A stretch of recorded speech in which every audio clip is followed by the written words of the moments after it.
ನಮಸ್ತೆ ಬಂಧುಗಳೇ, ಈ ಒಂದು ಇಂಪಾರ್ಟೆಂಟ್ ವಿಡಿಯೋಗೆ ತಮ್ಮೆಲ್ಲರಿಗೂ ಹಾರ್ದಿಕವಾದಂಥ ಸ್ವಾಗತ.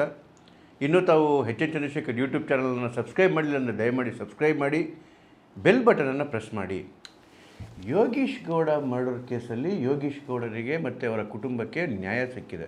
ಯಾವ ಹಂತಕ ವಿನಯ್ ಕುಲಕರ್ಣಿ ಅಧಿಕಾರ ಮದದಿಂದ, ಹಣದ ಮದದಿಂದ ಬೆಳೀತಿದ್ದಂತಹ ಒಬ್ಬ ರಾಜಕೀಯ ನಾಯಕ ಯೋಗೀಶ್ ಗೌಡರನ್ನ ತನಗೆ ಕಾಂಪಿಟೇಟರ್ ಆಗ್ತಾರೆ ಅಂತಕ್ಕಂಥ ಭಯದಿಂದ ಮರ್ಡರ್ ಮಾಡಿಸಿ ಇಡೀ ವ್ಯವಸ್ಥೆಯನ್ನು ಬುಡಮೇಲು ಮಾಡಿ, ತನಗೆ ಬಂದಂಗೆ ಇಡೀ ವ್ಯವಸ್ಥೆಯನ್ನು ತಿರ್ಚಿ, ಅದರೊಳಗಡೆ ಕಾನೂನಿನ ದಿಕ್ಕನ್ನು ತಪ್ಪಿಸಿ, ಕೋರ್ಟ್ನ ದಿಕ್ಕನ್ನು ತಪ್ಪಿಸಿ ತಪ್ಪಿಸ್ಕೊಳ್ಳೋ ಹಂತದಲ್ಲಿದ್ದ ಇವತ್ತು ಆ ಹಂತಕನಿಗೆ ಜೀವಾವಧಿ ಶಿಕ್ಷೆ ಆಗಿದೆ.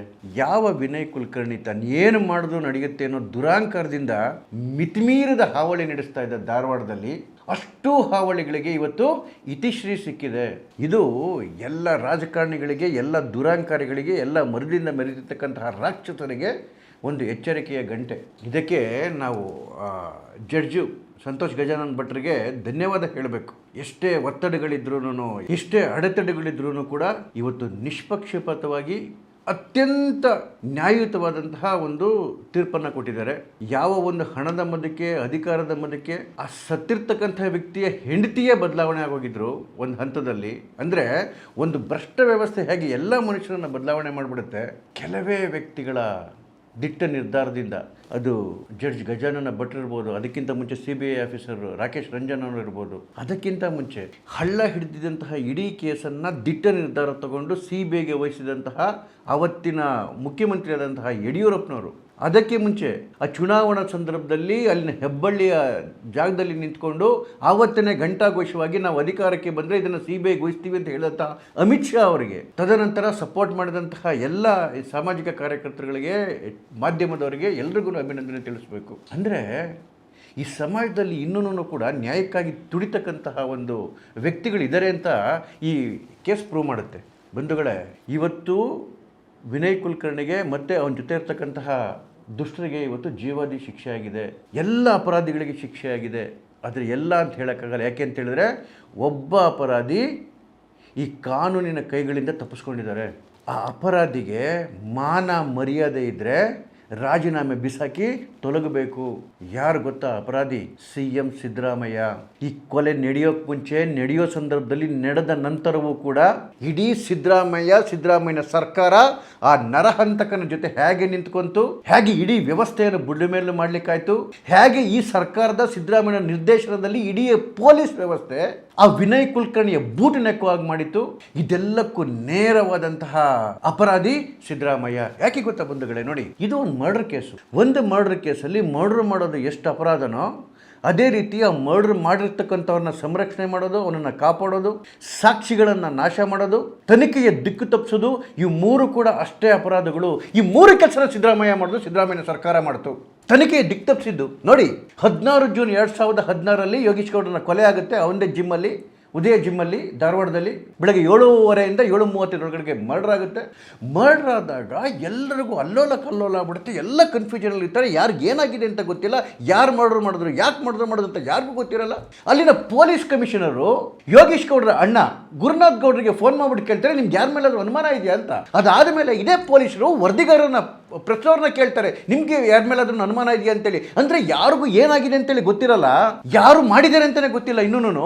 ಆದರೆ ಅಷ್ಟರೊಳಗಡೆ ವಿತಿನ್ 2 hours 7:00 ಮರ್ಡರ್ ಆಗುತ್ತೆ. 9:00 ನಮ್ಮ ದಿ ಗ್ರೇಟ್ ಗೃಹ ಸಚಿವರು, ಆವತ್ತಿನ ಗೃಹ ಸಚಿವರು, ಇವತ್ತುವರೆ ಗೃಹ ಸಚಿವರು ಜಿ ಪರಮೇಶ್ವರ್ ಅವರು ಪ್ರಶ್ನೆ ಮುಂದೆ ಬಂದು ಹೇಳ್ತಾರೆ, ಬೆಳಗ್ಗೆ 9:00 ನಾನು ಹೇಳ್ತಿರೋದು, within 2 hours of the murder ಬಂದ್ಬಿಟ್ಟು ಹೇಳ್ತಾರೆ, ಇದು ಒಂದು ಭೂ ವಿವಾದಕ್ಕೆ ಆಗಿರ್ತಕ್ಕಂತಹ ಮರ್ಡರ್ ಅಂತ ಹೇಳಿ, ಕೊಲೆ ಅಂತ ಹೇಳಿ.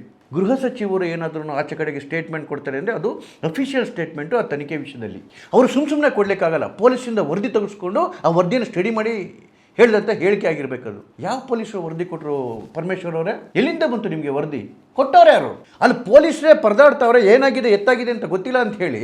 ಮತ್ತೆ ಈ ಪರಮೇಶ್ವರ್ ಅವರು ಸ್ಟೇಟ್ಮೆಂಟ್ ಕೊಡ್ಬೇಕಾದ್ರೆ ಪರಮೇಶ್ವರ್ ಅವರ ಹಿಂದೆನೇ ಈ ಕೊಲೆಗಾರ ವಿನಯ್ ಕುಲಕರ್ಣಿ ನಿಂತಿದ್ದ. ಅದೇ ಸ್ಟೇಟ್ಮೆಂಟ್ ಕೊಡೋ ಟೈಮಲ್ಲಿ ಇದು ಸಿದ್ದರಾಮಯ್ಯನಿಗೆ ಗೊತ್ತಿರಲಿಲ್ವಾ? ಸಿದ್ದರಾಮಯ್ಯ ಅವಾಗ ಚೀಫ್ ಮಿನಿಸ್ಟರು.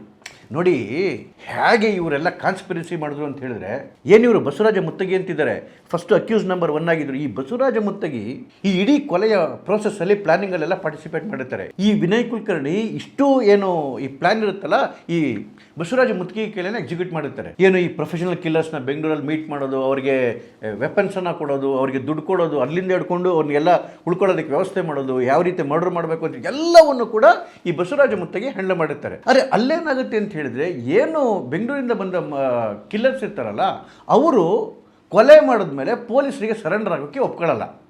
ಅಂದರೆ ಇದು ಮುಂಚೆನೇ ಮಾತುಕತೆ ಆಗಿರುತ್ತೆ, ನಾವು ಕೊಲೆ ಮಾಡ್ತೀವಿ ಅಷ್ಟೇ, ನಾವು ಸರೆಂಡರ್ ಆಗಲ್ಲ ಅಂತ ಹೇಳ್ಬಿಟ್ಟಿರ್ತಾರೆ.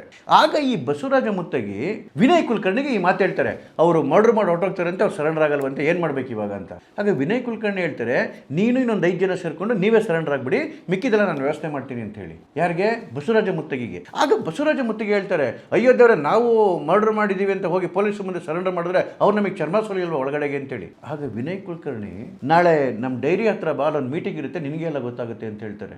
ನೆಕ್ಸ್ಟ್ ಡೇ ವಿನಯ್ ಕುಲಕರ್ಣಿ ಅವರ ಡೈರಿಗೆ ಈ ಬಸವರಾಜ ಮುತ್ತಗಿ ಹೋದರೆ, ಅಂದರೆ ಅವರೇ ಎಲ್ಲ ಊಟದ ವ್ಯವಸ್ಥೆ ಮಾಡ್ತಾರೆ. ಅಲ್ಲಿ ಯಾರು ಬಂದಿರ್ತಾರೆ ಗೊತ್ತಾ? Police officers. ಹುಬ್ಳಿ ಧಾರವಾಡದ police commissioner, DCP, ACP Vasudev Nayak, ಟಿಂಗರಿಕರು, ಚನ್ನಕೇಶವ ಟಿಂಗರಿಕರು, ಸರ್ಕಲ್ ಇನ್ಸ್ಪೆಕ್ಟರು, ಮಿಕ್ಕಿದ ಪೊಲೀಸ್ಗಳು. ಅಂದರೆ ಯೋಗೀಶ್ ಗೌಡನ ಮರ್ಡರ್ ಪ್ಲ್ಯಾನ್ಗೆ ಪೊಲೀಸ್ ಆಫೀಸರ್ಸ್ ಕೂತ್ಕೊಂಡು ಪ್ಲ್ಯಾನ್ ಮಾಡ್ತಾ ಇರ್ತಾರೆ. ಅದ್ರ ಅರ್ಥ ಏನು ಅಂತ ಹೇಳಿದ್ರೆ, ಯಾವ ಇಂಟೆಲಿಜೆನ್ಸ್ ಡಿಪಾರ್ಟ್ಮೆಂಟು ಸಿದ್ದರಾಮಯ್ಯರ ಕೈಲಿತ್ತು, CM ಕೈಲಿತ್ತು, ಒಂದು ದೊಡ್ಡ ಡಿಸ್ಟ್ರಿಕ್ಟ್ನ ಪೊಲೀಸ್ ಕಮಿಷನರು, ಪೊಲೀಸ್ಗಳೆಲ್ಲ ಸೇರಿಕೊಂಡು ಒಂದು ಮರ್ಡರ್ಗೆ ಪ್ಲ್ಯಾನ್ ಮಾಡ್ತಾ ಇದ್ದಾರೆ ಅಂತ ಹೇಳೋದು ಸಿದ್ದರಾಮಯ್ಯರಿಗೆ ಗೊತ್ತಾಗ್ಲಿಲ್ವಾ ಇಂಟೆಲಿಜೆನ್ಸಿಂದ? ಅಥವಾ ಧಾರವಾಡದ ಉಸ್ತುವಾರಿ ಸಚಿವ, ಒಬ್ಬ ಪ್ರಭಾವಿ ಸಚಿವ ಒಂದು ಮರ್ಡರ್ ಪ್ಲಾನಿಂಗ್ ಮಾಡ್ತಿದ್ರೆ ಇಡೀ ಡಿಪಾರ್ಟ್ಮೆಂಟ್ ಇನ್ವಾಲ್ವ್ ಆಗಿದೆ ಅಂತಕ್ಕಂಥ ಇನ್ಫಾರ್ಮೇಷನ್ ಇಂಟೆಲಿಜೆನ್ಸಿಂದ ಸಿದ್ದರಾಮಯ್ಯಗೆ ಬರಲಿಲ್ಲ ಅಂತ ಹೇಳಿದ್ರೆ ಯಾರಿಗೆ ಕಿವಿಗೂ ಇಡ್ತೀರಿ?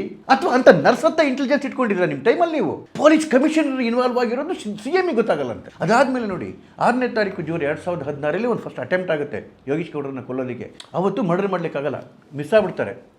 ಆವತ್ತಿನ ದಿವಸ ಇದೇ ಬಸವರಾಜ ಮುತ್ತಗಿ ಯೋಗೀಶ್ ಗೌಡರಿಗೆ ಲೆಟರ್ ಬರೀತಾರೆ, ನೀನನ್ನು ಮರ್ಡರ್ ಮಾಡಿಬಿಡ್ತಾರೆ, ಹುಷಾರಾಗಿರು. ಇವರನ್ನು ಯಾರೋ ಯೋಗೀಶ್ ಗೌಡ್ರ ಅಣ್ಣನ್ನು ಮರ್ಡರ್ ಮಾಡಿರ್ತಾರೆ, ನಿಮ್ಮ ಅಣ್ಣನ ಹೆಂಗೆ ಮರ್ಡರ್ ಮಾಡೋದು ಅದೇ ರೀತಿ ಮರ್ಡರ್ ಮಾಡಿಬಿಡ್ತಾರೆ, ಹುಷಾರಾಗಿರು, ಬೇಕಾದ್ರೆ ನಾನು ಬಂದ್ಬಿಟ್ಟು ನಿನ್ನನ್ನು ಮೀಟ್ ಮಾಡ್ತೀನಿ ಅಂತ ಲೆಟ್ರು ಬರೆದಿರ್ತಾರೆ. ಅಂದರೆ ಈ ವಿಷಯ ಬಹಳ ಜನಕ್ಕೆ ಗೊತ್ತಾಗ್ಬಿಟ್ಟಿರ್ತದೆ ಈ ರೀತಿ ಆಗುತ್ತೆ ಅಂತೇಳಿ. ಆದರೆ ಇಂಟೆಲಿಜೆನ್ಸ್ ಕೈಯಲ್ಲಿರೋ ಸರ್ಕಾರಕ್ಕೆ ಗೊತ್ತೇ ಆಗಲ್ಲ, ಸಿದ್ದರಾಮಯ್ಯ ಗೊತ್ತಾಗೋದೇ ಇಲ್ಲ. ಅದು ಹಾಳಾಗೋಗ್ಲಿ. ಮರ್ಡರ್ ಮಾಡಿದ್ಮೇಲೆ ಯಾರು ನಿಜವಾದ ಮರ್ಡರ್ ಮಾಡೋರು ಓಡೋಗ್ತಾರೆ. ಈ ಬಸವರಾಜ ಮುತ್ತಗಿ 5 ಜನ ಹೋಗ್ಬಿಟ್ಟು ನಾವೇ ಮರ್ಡರ್ ಮಾಡಿದ್ದು, ಯಾವುದೊಂದು ಲ್ಯಾಂಡ್ ಡಿಸ್ಪ್ಯೂಟ್ಗೆ ನಮ್ಗವ್ರಿಗೂ ಇದ್ದಿತ್ತು ಅಂತೇಳಿ ಸರೆಂಡರ್ ಆಗ್ತಾರೆ. ಸರೆಂಡರ್ ಆದಮೇಲೆ ಆ ಪೊಲೀಸ್ ಯಾವ್ಯಾವ ರೀತಿ ನಾಟಕ ಆಡ್ತಾರೆ, ಆ ಟಿಂಗ್ರಿಕರ್ ಅವರೆಲ್ಲ ಸೇರಿಕೊಂಡು, ಅದಾದಮೇಲೆ ಚಾರ್ಜ್ ಶೀಟ್ ಫೈಲ್ ಮಾಡ್ತಾರೆ ರೀ ಪೊಲೀಸು. ನೀವು ಆ ಚಾರ್ಜ್ ಶೀಟ್ ನೋಡಿಬಿಟ್ರೆ ಇಲ್ಲ ನಗು ಬಂದ್ಬಿಡುತ್ತೆ, ಇಲ್ಲ ಮೈಯಲ್ಲೆಲ್ಲ ರಕ್ತ ಕುದ್ದಂಗೆ ಆಗಿಬಿಡುತ್ತೆ. ಅಷ್ಟು ಹಾಸ್ಯಾಸ್ಪದವಾಗಿ ಚಾರ್ಜ್ ಶೀಟ್ ಮಾಡ್ತಾರೆ. ಆ ಚಾರ್ಜ್ ಶೀಟ್ನೇ ಕೋರ್ಟಿಗೆ ಸಲ್ಲಿಸ್ತಾರೆ, ಆ ಕಿತ್ತೋಗಿರೋ ಚಾರ್ಜ್ ಶೀಟ್ನ. ಅದ್ರಲ್ಲಿ ಒಂದು 63 ಜನದ್ದು ವಿಟ್ನೆಸ್ ಹೆಸರು ಬರುತ್ತೆ, ಅದ್ರಲ್ಲಿ 61 ಜನದ ವಿಟ್ನೆಸ್ ಆಗುತ್ತೆ. ಈವನ್ ಕೋರ್ಟ್ ಕೂಡ ಅದನ್ನು 313ಗೆ ಹೋಗ್ಬಿಡುತ್ತೆ, ಅದು ಕೋರ್ಟಲ್ಲಿ 313 ಸ್ಟೇಟ್ಮೆಂಟ್ಗೆ. ಅಂದರೆ ಆಲ್ಮೋಸ್ಟ್ ಫೈನಲ್ ಸ್ಟೇಜು.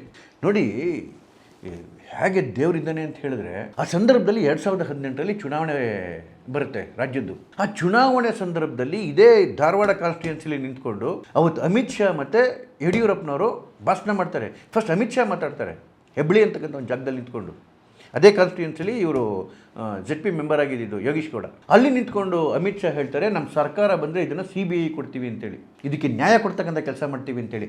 ಅದೇ ವೇದಿಕೆ ಮೇಲೆ ಯಡಿಯೂರಪ್ಪನವ್ರು ಹೇಳ್ತಾರೆ, BJP ಸರ್ಕಾರ ಬಂದು 2 ದಿವಸದೊಳಗಡೆ ನಾವು CBIಗೆ ಕೇಸನ್ನು ಕೊಡ್ತೀವಿ ಅಂತೇಳಿ. ಯಾಕೆ ಅಂತೇಳಿದ್ರೆ ಅಷ್ಟೊತ್ತಿಗಾಗಲೇ ಸರ್ಕಾರ, ಸಿದ್ದರಾಮಯ್ಯ ಸರ್ಕಾರ ಈ ಕೇಸನ್ನ ಹಳ್ಳ ಇಡಿಸ್ಬಿಟ್ಟಿರುತ್ತೆ. ಆದರೆ ದುರದೃಷ್ಟವಶಾತ್ BJP ಸರ್ಕಾರ ಬರಲ್ಲ, ಕುಮಾರಸ್ವಾಮಿ ಮತ್ತು ಕಾಂಗ್ರೆಸ್ದು ಸಮ್ಮಿಶ್ರ ಸರ್ಕಾರ ಬರುತ್ತೆ, ಮತ್ತೆ 1 ವರ್ಷ ಪೋಸ್ಟ್ಪೋನ್ ಆಗುತ್ತೆ. ಆದರೆ 2019ರಲ್ಲಿ BJP ಸರ್ಕಾರ ಬರ್ತಿದ್ದಂಗೆನೇ ಯಡಿಯೂರಪ್ಪನವರು ದಿಟ್ಟ ನಿರ್ಧಾರ ತಗೊಂಡು ಈ ಕೇಸನ್ನು CBIಗೆ ವಹಿಸ್ತಾರೆ. ಆ CBIಗೆ ವಹಿಸಿದಾಗಲೂ ಕೂಡ ಒಬ್ಬ ಅಮೇಝಿಂಗ್ ಆಫೀಸರ್ ಕೈಗೆ ಈ ಕೇಸ್ ಹೋಗುತ್ತೆ. ಆಕ್ಚುಲಿ ಅವರು CBI ಆಫೀಸರ್ ಅಲ್ಲ, ರಾಕೇಶ್ ರಂಜನ್ ಅವರು ಜಮ್ಮು ಅಂಡ್ ಕಾಶ್ಮೀರಲ್ಲಿ CISF ಇನ್ಸ್ಪೆಕ್ಟರ್. ಅವರಿಗೆ CBI ಜವಾಬ್ದಾರಿ ಕೊಟ್ಬಿಟ್ಟು ಈ ಕೇಸ್ನ ಹೊಣೆ ಕೊಡ್ತಾರೆ. ಅದ್ಭುತವಾದಂತಹ ಆಫೀಸರು. ಅವ್ರ ಕೈಲಿ ಕೇಸ್ ಹೋದ್ಮೇಲೆ ಅವ್ರು ನಿಧಾನಕ್ಕೆ ಇದೆಲ್ಲವನ್ನು ಸ್ಟಡಿ ಮಾಡಿ ಇಡೀ ಪ್ರಕರಣವನ್ನು ಹೊರಗೆ ಎಳಿತಾರೆ. ನೋಡಿ, ಅಕಸ್ಮಾತ್ BJP ಸರ್ಕಾರ ಬರದೇ ಇದ್ದಿದ್ರೆ, ಅಕಸ್ಮಾತ್ ಯಡಿಯೂರಪ್ಪನವರು ಮುಖ್ಯಮಂತ್ರಿ ಆಗದೇ ಇದ್ದಿದ್ರೆ, ಅಕಸ್ಮಾತ್ CBI ಕೊಟ್ಟರು ರಾಕೇಶ್ ರಂಜನ್ ಅಂತಹ ಗಟ್ಟಿ ಅಧಿಕಾರಿ ಬರದೇ ಇದ್ದಿದ್ರೆ, ಅಕಸ್ಮಾತ್ ಏನು ಮುಂಚೆ A1 ಆಗಿದ್ರಲ್ಲ ಬಸವರಾಜ ಮುತ್ತಗಿ, ಇವರೇನಾದರೂ ಮಾಫಿ ಸಾಕ್ಷಿ ಆಗದೇ ಇದ್ದಿದ್ರೆ ಈ ಕೇಸ್ ಹಳ್ಳ ಹಿಡಿದೋಗಿರೋದು. 2018 ಏನಾದರೂ ಮತ್ತೆ ಸಿದ್ದರಾಮಯ್ಯ ಅಧಿಕಾರಕ್ಕೆ ಬಂದ್ಬಿಟ್ಟಿದ್ರೆ ಮತ್ತೆ ಇನ್ನೆಷ್ಟು ಹೆಣಗಳುಳ್ಳಾಗವೋ ಈ ಧಾರವಾಡ ಭಾಗದಲ್ಲಿ. ಯಾಕೆಂತೇಳಿದ್ರೆ ಇಂಥ ನರರಾಕ್ಷಸರಿಗೆ, ಈ ವಿನಯ್ ಕುಲಕರ್ಣಿ ಅಂತ ರಾಕ್ಷಸರಿಗೆ ಅಧಿಕಾರ, ಅದ್ರ ಜೊತೆಗೆ ಸಿದ್ದರಾಮಯ್ಯನಂತಹ ಇನ್ಫ್ಲೂಯೆನ್ಸ್ ಸಿಕ್ಕರೆ ಬಿಡ್ತಾರೇನ್ರಿ? ಇವ್ನ ಹಿಸ್ಟ್ರಿ ಗೊತ್ತಾ ವಿನಯ್ ಕುಲಕರ್ಣಿದು? ಕಾಲೇಜ್ ಟೈಮಲ್ಲೇ ರೌಡಿ ಶೀಟರು. ಆ ಸಂದರ್ಭದಲ್ಲೇನೆ ಪೊಲೀಸ್ ಡಿಪಾರ್ಟ್ಮೆಂಟು ಇವ್ರ ಮೇಲೆ ರೌಡಿ ಶೀಟರ್ ಓಪನ್ ಮಾಡಿ ಧಾರವಾಡದಿಂದ ಗಡೀಪಾರು ಮಾಡಬೇಕು ಅಂತೇಳಿ ರಿಕ್ವೆಸ್ಟ್ ಕಳಿಸಿತ್ತು ಸರ್ಕಾರಕ್ಕೆ. ಗಡೀಪಾರು ಮಾಡೋದಕ್ಕೆ ಅಂತಹ ಕ್ರಿಮಿನಲ್ ಆಗ್ಲೇನೆ, ಅಂತಹ ರೌಡಿ ಆ ಟೈಮಲ್ಲೇ. ಇವ್ರ ತಾತ MLA ಆಗಿರೋಂಥ ಆ ಸೊಕ್ಕು, ದುರಾಂಕಾರ, ಹಣ, ಮದ ಎಲ್ಲವೂ ತುಂಬ್ಕೊಂಡ್ಬಂದಿತ್ತು ಕಾಲೇಜ್ ಟೈಮಲ್ಲೇನೆ. ಆ KMC ಹಾಸ್ಪಿಟಲಲ್ಲಿ ಶೂಟೌಟು, ಇವನ ತಮ್ಮನ ಹೆಸರಿತ್ತು, ಇವನ ಹೆಸರಿರಲಿಲ್ಲ.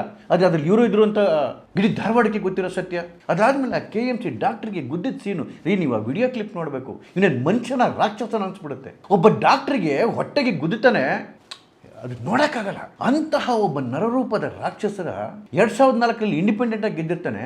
ಅಂಥವನ್ನ ಈ ಕಾಂಗ್ರೆಸ್ ಕರ್ಕೊಂಬಂದು ರತ್ನಗಮಳೆ ಹಾರಿಸಿ ಕರ್ಕೊಂಬಂದು ಟಿಕೆಟ್ ಕೊಟ್ಟು ಅವನನ್ನು ಗೆಲ್ಲಿಸಿ ಮಿನಿಸ್ಟ್ರು ಮಾಡ್ತಾರೆ ಸಿದ್ದರಾಮಯ್ಯನವರು. ಮಾನ ಮರ್ಯಾದೆ ಇದೆಯೇ ಸರ್ಕಾರಕ್ಕೆ? ಮಾನ ಮರ್ಯಾದೆ ಇದೆಯೇ ಕಾಂಗ್ರೆಸ್ ಪಕ್ಷಕ್ಕೆ? ಒಬ್ಬ ಥರ್ಡ್ ಕ್ಲಾಸ್ ತೊಗೊಂಬಂದ್ಬಿಟ್ಟು ಅವ್ನಿಗೆ ತಗೊಂಡೋಗಿ ಉಪ್ಪರಿಗೆ ಮೇಲೆ ಸಿಂಹಾಸನ ಮೇಲೆ ಕೂಸಿದ್ರೆ ಆ ಊರನ್ನು ಬಿಡ್ತಾನ, ಆ ಸಮಾಜನ ಬಿಡ್ತಾನ ಅಂತಕ್ಕಂಥ ಕನಿಷ್ಠ ಜ್ಞಾನ ಬೇಡವೇ ಅವರಿಗೆ? ಅಧಿಕಾರಕ್ಕೋಸ್ಕರ ಯಾವ ಮಟ್ಟಕ್ಕೆ ಇಳಿಬೇಕಾಗಿ ಸಿದ್ದರಾಮಯ್ಯನವರು? ಇಡೀ ಧಾರವಾಡವೇ ಒಂಥರ ಬಿಹಾರ ಥರ ಆಗ್ಬಿಡುತ್ತೀರಿ. ಮೊನ್ನೆ ಯಾರೋ ಒಂದು TV ಚಾನಲ್ಗೆ ನನ್ನ ಜೊತೆ ಡಿಬೇಟಿಗೆ ಬಂದಿದ್ರು ಧಾರವಾಡದವರು. ಅವ್ರು ಹೇಳ್ತಾ ಇದ್ರು 2015, 16, 17 ಈ 3 ವರ್ಷದಲ್ಲಿ 85 ಮರ್ಡರ್ಗಳಾಯಿತು ಅಂತ. ಬಿಹಾರಲ್ಲಾಗಿಲ್ಲ, ಈ ಮಠದಲ್ಲಿ 85 ಮರ್ಡರ್ ಆಗಿತ್ತಂತೆ. ಯಾರು ಮಾಡಿಸಿದ್ರು ಅಂತೇಳಿ ನೀವೇ ಊಹೆ ಮಾಡ್ಕೋಬೋದು. ವಿನಯ್ ಕುಲಕರ್ಣಿ ಅಂತಹ ಒಬ್ಬ ರಕ್ತಪೀಪಾಸು, ಒಬ್ಬ ಮನುಷ್ಯತ್ವ ಇಲ್ದಿರೋ ರಾಕ್ಷಸ, ಅವನ ಕೈಗೆ ಅಧಿಕಾರ ಕೊಟ್ಟು ಅವನಿಗೆ ಇಡೀ ಬೆಂಬಲವಾಗಿ ಸರ್ಕಾರ ನಿಲ್ತಲ್ಲ.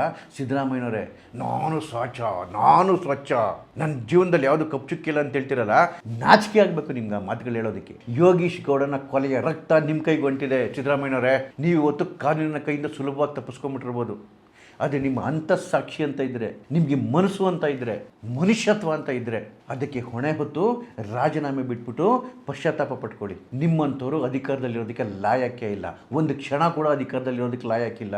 ಇಡೀ ನಿಮ್ಮ ಸರ್ಕಾರ, ಇಡೀ ನಿಮ್ಮ ಪೊಲೀಸ್ ಇಲಾಖೆ ಆ ವಿನಯ್ ಕುಲಕರ್ಣಿಯ ಬೂಟನ್ನೆಕ್ಕಿತ್ತಲ್ಲ ಆ ಮರ್ಡರ್ ಆದ ಸಂದರ್ಭದಲ್ಲಿ. ಏನನ್ನೇ ಮಾಡಿದ್ದ ನಿಮಗೆ ಯೋಗೀಶ್ ಗೌಡ? ಆ ಯೋಗೀಶ್ ಗೌಡ ಪುಟ್ಟ ಮಕ್ಕಳು ತಬ್ಲಿ ಆದಾಗ ನಿಮ್ಗೇನು ಅನ್ನಿಸ್ಲಿಲ್ವಾ? ಅವ್ರ ಹೆಂಡತಿ ಚಿಕ್ಕ ವಯಸ್ಸಲ್ಲಿ ವಿಧವೆ ಆದಾಗ ನಿಮ್ಗೇನು ಅನಿಸ್ಲಿಲ್ವಾ? ಅವ್ರ ತಾಯಿ ಕಣ್ಣಲ್ಲಿ ನೀರಾಗ್ತಾ ಇದ್ರಲ್ಲ ಆ ಚಾನಲಲ್ಲಿ ನೋಡೋಕ್ಕೇ ನಮಗೆ ಹೊಟ್ಟೆ ಹೊಡೆದೋಗೋದು ನಿಮ್ಗೇನು ಅನ್ನಿಸ್ಲಿಲ್ವಾ? ಒಬ್ಬ ವ್ಯಕ್ತಿ ಒಂದು MLA ಸೀಟು, ಒಂದಿಷ್ಟು ಓಟು, ಅಷ್ಟಕ್ಕೋಸ್ಕರ ಈ ಮಟ್ಟಿಗೆ ಇಳಿಬೇಕೇನ್ರಿ ಒಂದು ಸರ್ಕಾರ? ನಾಚಿಕೆ ಆಗಬೇಕು. ಧಿಕ್ಕಾರ ಇರಲಿ ಸರ್ಕಾರಕ್ಕೆ. ನಮಸ್ಕಾರ.